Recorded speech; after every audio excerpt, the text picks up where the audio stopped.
No bathroom's complete without one, and any parent will tell you that no teenager can survive without one. Mirror, mirror on the wall, how do they make you after all? Well, how it's made is about to show you. But first, let's reflect on the history of mirrors.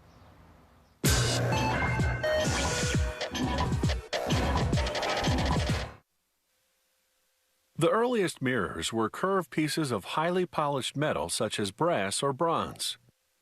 They're even mentioned in the Bible. Then, in the 14th century, the Venetians invented very crude glass mirrors that reflected off a metallic backing. They later perfected this technique using an amalgam of tin and mercury. Eventually, the secret of mirror making spread to other cities. By 1835, a German chemist developed the silverback mirror that we know today.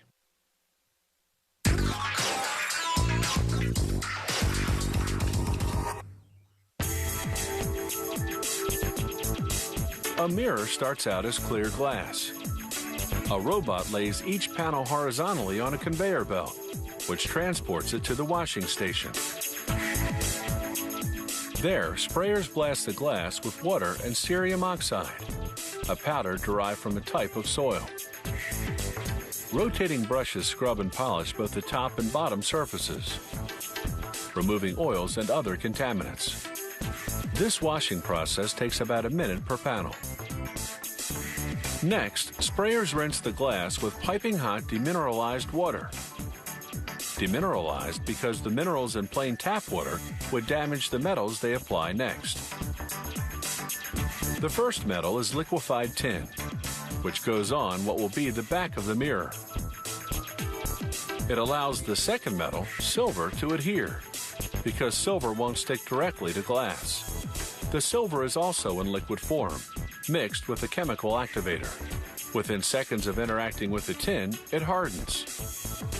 And as it does, you begin to see a reflection. It's this silver backing that transforms clear glass into a mirror.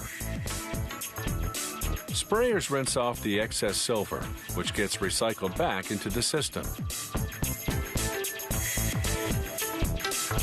The factory will seal this silver backing with 2 coats of paint.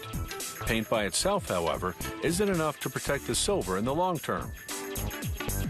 So they first spray on a layer of copper.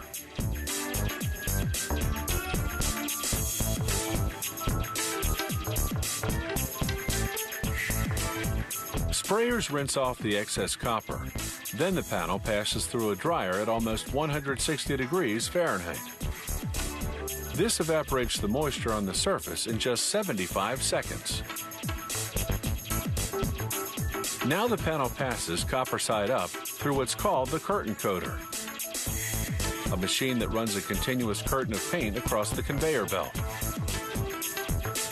With its fresh coat of paint, the mirror then passes through an oven heated to 210 degrees Fahrenheit. After a minute and 45 seconds, the paint is cured. Now the second coat of paint. There's no reason for the different color other than to differentiate the coats. This time, the curing period is twice as long and at a higher temperature, close to 245 degrees Fahrenheit. After an acid wash to remove any metal residues, they stand the panel upright to inspect it. If they find a fault, such as a bubble in the glass, they cut that portion out. The factory now cuts these large panels into whatever size and shape the customer has ordered, using a special mirror cutting machine that's precision guided by computer software.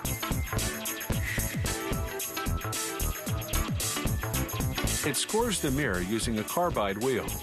Carbide is a strong metal. To make round mirrors, the machine first scores the panel into squares. Then in each square, it scores a circle.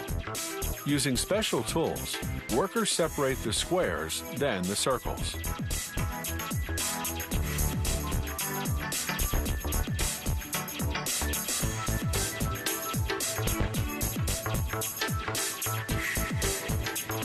To make beveled mirrors, they use what's called the shape bevel machine.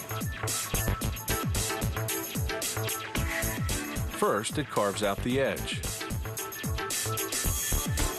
then polishes it to a shine using concentrated cerium oxide, a stronger version of what they used earlier to clean the glass surface before plating it with metals. Mirror factories also ship whole panels to shops that do the cutting themselves. A fragile feat that's certainly not for the superstitious.